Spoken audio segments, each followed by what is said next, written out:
125তম রবীন্দ্র জন্মবার্ষিকী উপলক্ষে প্রকাশিত রবীন্দ্র রচনাবলীর ষোড়শ খণ্ডে বিচিত্র প্রবন্ধ বইয়ের রুদ্ধগৃহ নিবন্ধ প্রসঙ্গে চারুচন্দ্র বন্দ্যোপাধ্যায়ের প্রশ্নের উত্তরে লেখা রবীন্দ্রনাথের একটি চিঠি বলছে, রুদ্ধগৃহ অনেক দিনের লেখা, পড়তে গেলে অন্য কারো রচনা বলে বোধ হয়। তুমি প্রশ্ন না করলে ওর অস্তিত্বের পরিচয় পেতুম না, কিন্তু ওর বিষয়বস্তুটা দুর্বোধ বলে মনে হলো না। আমাদের কাছে প্রিয়জনের মৃত্যুর একটি মাত্র দাবি, সে বলে মনে রেখো, কিন্তু প্রাণের দাবি অসংখ্য।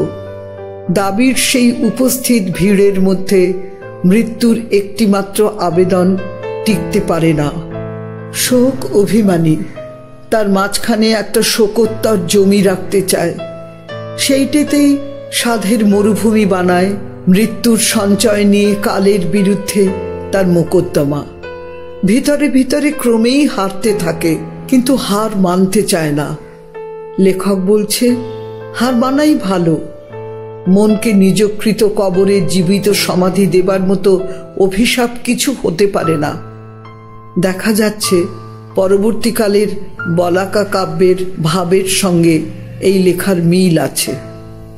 আমি শ্যামলী মিত্র, আমার পড়ার ঘরের বৈদ্যুতিন ঠিকানা ইউটিউব চ্যানেল নানা রঙের রবীন্দ্রনাথ। একক পাঠের এই পর্বে পড়ছি বিচিত্র প্রবন্ধ গ্রন্থের রুদ্ধগৃহ নিবন্ধটি।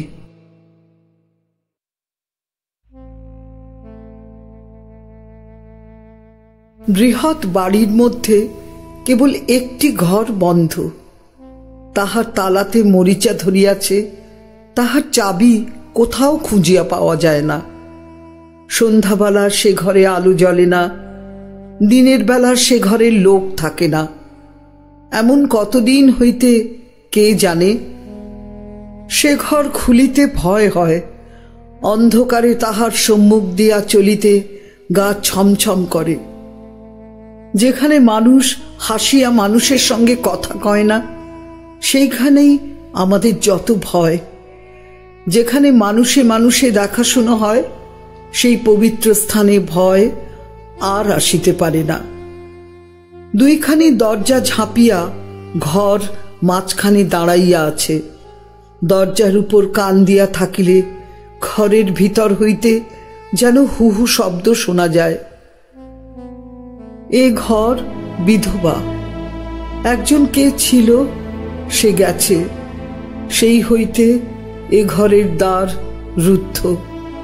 সেই অবধি এখানে আর কেহ আসেও না, এখান হইতে আর কেহ যায়ও না। সেই অবধি এখানে যেন মৃত্যুরও মৃত্যু হইয়াছে। এ জগতে অবিশ্রাম জীবনের প্রবাহ মৃত্যুকে হু হু করিয়া ভাসাইয়া লইয়া যায়। মৃত কোথাও টিকিয়া থাকিতে পারে না। এই ভয় সমাধি ভবন কৃপণের মতো মৃতকে চোরের হাত হইতে রক্ষা করিবার জন্য পাষাণ প্রাচীরের মধ্যে লুকাইয়া রাখে। ভয় তাহার উপরে দিবারাত্রি পাহারা দিতে থাকে। মৃত্যুকেই লোকে চোর বলিয়া নিন্দা করে, কিন্তু জীবনও যে চকিতের মধ্যে মৃত্যুকে চুরি করিয়া আপনার বহু বিস্তৃত পরিবারের মধ্যে বাঁটিয়া দেয়, সে কথার কেহ উল্লেখ করে না। পৃথিবী মৃত্যুকেও কোলে করিয়া লয়, জীবনকেও কোলে করিয়া রাখে। পৃথিবীর কোলে উভয়ই ভাই বোনের মতো খেলা করে। এই জীবন মৃত্যুর প্রবাহ দেখিলে, তরঙ্গ ভঙ্গের উপর ছায়া আলোর খেলা দেখিলে আমাদের কোনো ভয় থাকে না, কিন্তু বদ্ধ মৃত্যু রুদ্ধ ছায়া দেখিলে আমাদের ভয় করে। মৃত্যুর গতি যেখানে আছে, জীবনের হাত ধরিয়া মৃত্যু যেখানে এক তালে নৃত্য করে, সেখানে মৃত্যুরও জীবন আছে। সেখানে মৃত্যু ভয়ানক নহে, কিন্তু চিহ্নের মধ্যে আবদ্ধ গতিহীন মৃত্যুই প্রকৃত মৃত্যু, তাহাই ভয়ানক। এই জন্য সমাধিভূমি ভয়ের আবাসস্থল।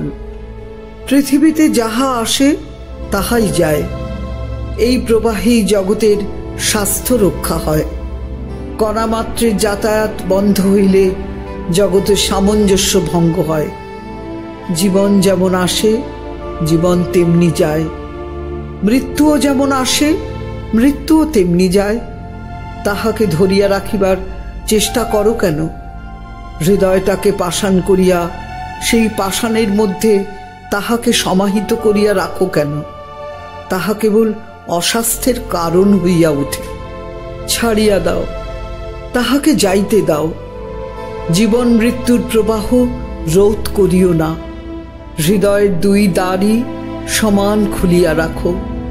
প্রবেশের দ্বার দিয়া সকলে প্রবেশ করুক, প্রস্থানের দ্বার দিয়া সকলে প্রস্থান করিবে।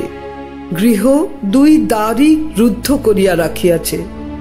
যেদিন দ্বার প্রথম রুদ্ধ হইল, সেই দিনকার পুরাতন অন্ধকার আজও গৃহের মধ্যে একলা জাগিয়া আছে। গৃহের বাহিরে দিনের পর দিন, রাত্রির পর রাত্রি আসিতেছে। গৃহের মধ্যে কেবল সেই একটি দিনই বসিয়া আছে। সময় সেখানে চারিটি ভিত্তির মধ্যেই রুদ্ধ। পুরাতন কোথাও থাকে না, এই ঘরের মধ্যে আছে। এই গৃহের অন্তরে বাহিরে সম্পূর্ণ বিচ্ছেদ হইয়াছে। বাহিরের বার্তা অন্তরে পৌঁছায় না, অন্তরের নিঃশ্বাস বাহিরে আসিতে পায় না। জগতের প্রবাহ এই ঘরের দুই পাশ দিয়া বহিয়া যায়। এই গৃহ যেন বিশ্বের সহিত নারীর বন্ধন ছেদন করিয়াছে। দ্বার রুদ্ধ করিয়া গৃহ পথের দিকে চাহিয়া আছে। যখন পূর্ণিমার চাঁদের আলো তাহার দ্বারের কাছে হত্যা দিয়া পড়িয়া থাকে, তখন তাহার দ্বার খুলিব খুলিব করে কিনা কে বলিতে পারে? পাশের ঘরে যখন উৎসবের আনন্দ ধ্বনি ওঠে, তখন কি তাহার অন্ধকার ছুটিয়া যাইতে চায় না? এ ঘর কিভাবে চাহে, কিভাবে শোনে, আমরা কিছুই বুঝিতে পারি না। ছেলেরা যে একদিন এই ঘরের মধ্যে খেলা করিত, সেই কোলাহলময় দিন এই গৃহের নিশীথিনীর মধ্যে পড়িয়া আজ কাঁদিতেছে। এই গৃহের মধ্যে যে সকল স্নেহপ্রেমের লীলা হইয়া গেছে, সেই স্নেহপ্রেমের উপর সহসা কপাট পড়িয়া গেছে। এই নিস্তব্ধ গৃহের বাহিরে দাঁড়াইয়া আমি তাহাদের ক্রন্দন শুনিতেছি। স্নেহ প্রেম বদ্ধ করিয়া রাখিবার জন্য হয় নাই, মানুষের কাছ হইতে বিচ্ছিন্ন করিয়া লইয়া তাহাকে গোড় দিয়া রাখিবার জন্য হয় নাই। তাহাকে জোর করিয়া বাঁধিয়া রাখিলে সংসার ক্ষেত্রের জন্য সে কাঁদে। তবে এ গৃহ রুদ্ধ রাখিও না।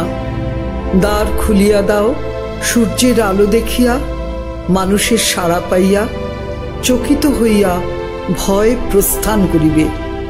সুখ এবং দুঃখ, শোক এবং উৎসব, জন্ম এবং মৃত্যু পবিত্র সমীরণের মতো ইহার বাতায়নের মধ্য দিয়া চিরদিন যাতায়াত করিতে পারিবে। সমস্ত জগতের সহিত ইহার যোগ হইয়া যাইবে। আজকের পর্ব এখানেই শেষ হলো। পরের পর্বে পড়তে ফিরছি।